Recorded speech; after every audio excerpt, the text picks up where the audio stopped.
Em 2014, a Alemanha aplicou o golpe mais cruel da história das Copas. 7-1. Uma máquina perfeita, fria, implacável. O mundo acreditou que aquela seleção dominaria por uma década.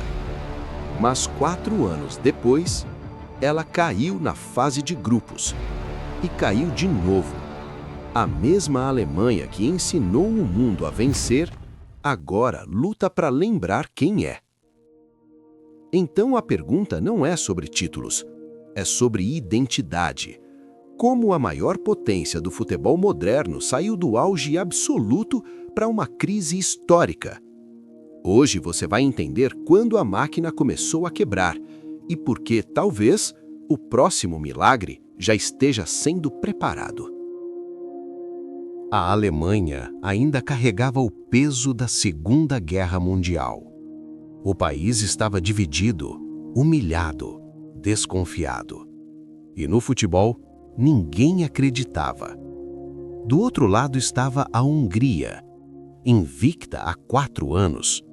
Uma seleção que parecia invencível. Já havia feito 8-3 na própria Alemanha. Era impossível.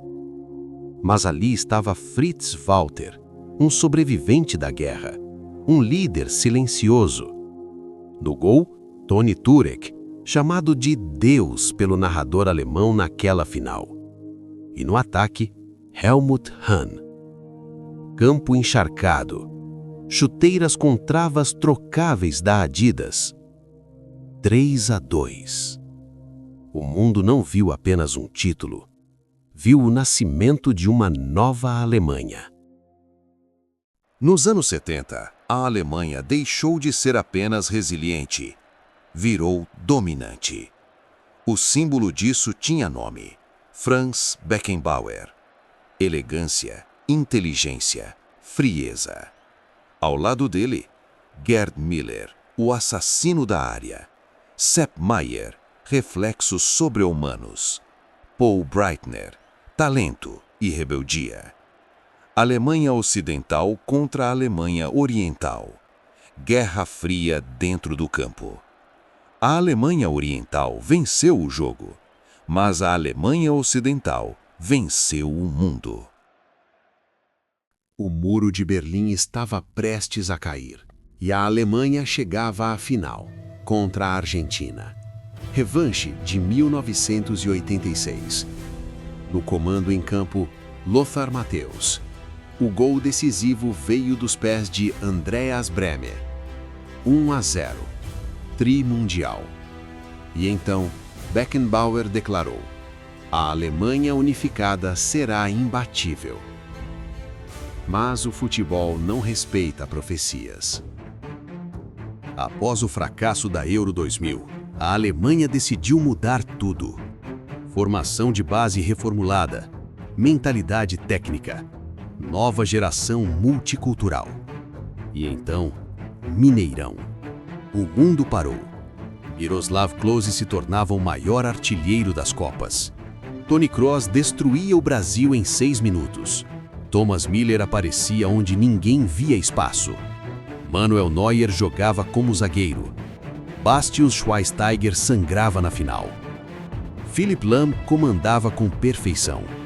Mesut Özil representava a nova identidade alemã. 7-1. Não foi só uma vitória. Foi a execução pública de uma seleção. No Maracanã, tetra. A máquina estava no auge absoluto. Mas máquinas também enferrujam. Eliminação na fase de grupos. De novo. A Alemanha parecia lenta, previsível, sem identidade. Pela primeira vez, um técnico foi demitido. Fim da parceria histórica com a Adidas.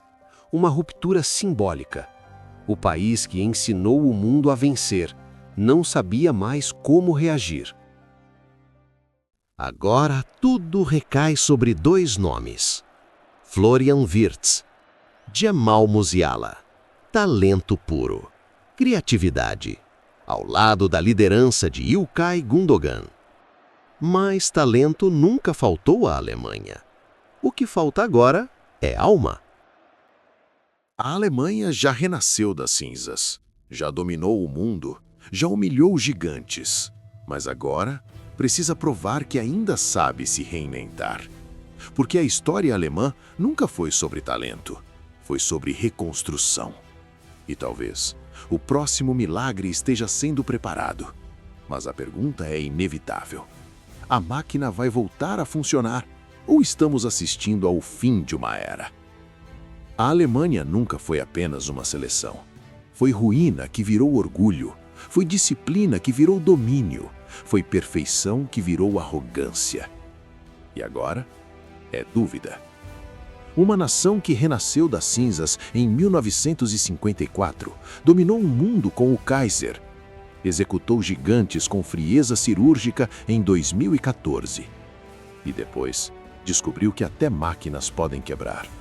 Porque no fim, a história da Alemanha não é sobre vencer, é sobre reconstruir. Deve ser por isso que vale muito a pena conhecer o futebol alemão além dos 90 minutos. Aqui, o futebol é mais do que um jogo. Isso é Biblioteca da Bola. Descubra o futebol além dos 90 minutos.